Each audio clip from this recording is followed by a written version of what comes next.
السلام عليكم ورحمة الله تعالى وبركاته. مرحبا بكم معايا في فيديو جديد. نتمنى انكم تكونوا في تمام الصحة يا رب. اليوم ان شاء الله غادي نشارك معكم سلطة. المكونات ديالها سهلة وبسيطة، والاهم انها صحية وهكا غنية بالبروتين. الناس اللي كيديروا كمال الاجسام، الوليدات الصغار، كاع الناس مزيانة ليهم. المكون الرئيسي ديال هاد السلطة هو الحمص. غناخد هنايا واحد زلافة ديال الحمص مبيت. انا بيتها ليلة كاملة في الماء حتى كترطب. في الصباح هنايا راني درتها في كاسرول، غندير ليها الماء وغنزيد عليها شويه ديال الملحه وغادي نحطها تسلق.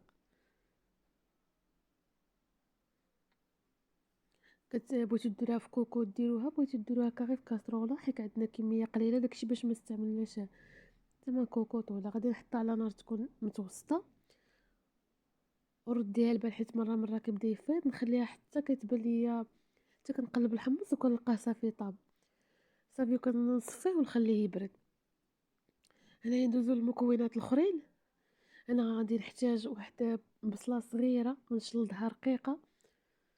هنايا عندي حبه ديال مطيشه، حيت لها الزريعه ديالها وقطعتها على شكل طولي. عندي شويه ديال الخس قطعوه غير بيديكم، فاش كتبغيو ديروه في السلطه قطعوه بيديكم، حيت الا درت غير شي شويه كيولي كيتاكسد الا قطعتوه بالموس دغيا كيتاكسد.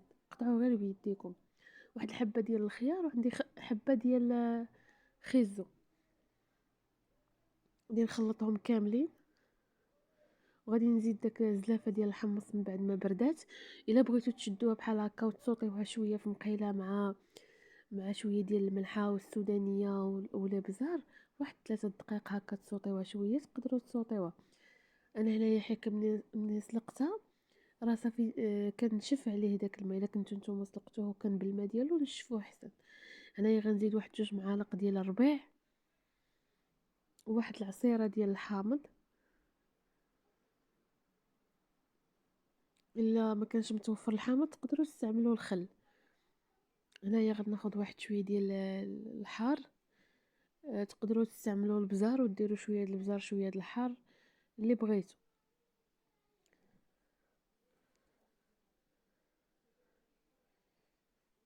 غندير الملحه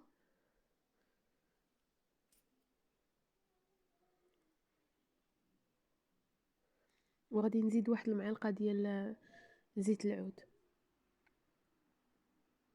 في هذه المرحله زيدوا واحد المعلقه ديال الكمون، انا نسيت ما زدتهاش، ماشي مشكل. زيدوا واحد المعلقه ديال الكمون حيت السلطه كتجي فيها كيجي فيها داك الكو ديال الكمون زوين. صافي غادي نبدا كنحرك مزيان حتى يتخلطوا ليا دوك العناصر كامله. هاد السلطه الاهم فيها انها غنيه بالبروتين، صحيه. هكا الناس اللي كيديروا كمال الاجسام وحتى الوليدات الصغار وكاع الناس راه مزيانه ليهم. صافي السلطه كتجي على هذا الشكل.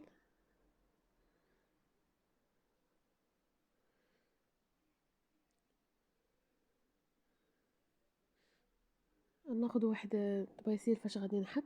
تقدروا تستعملوا طبيسيلات صغار ولا طبيسيل كبير اللي بغيتو.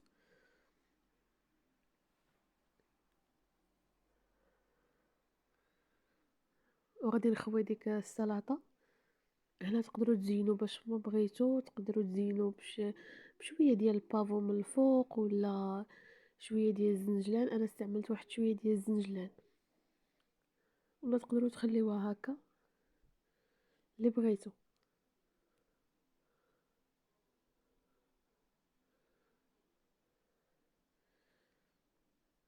كنتمنى الفيديو ديال اليوم يكون نال الاعجاب ديالكم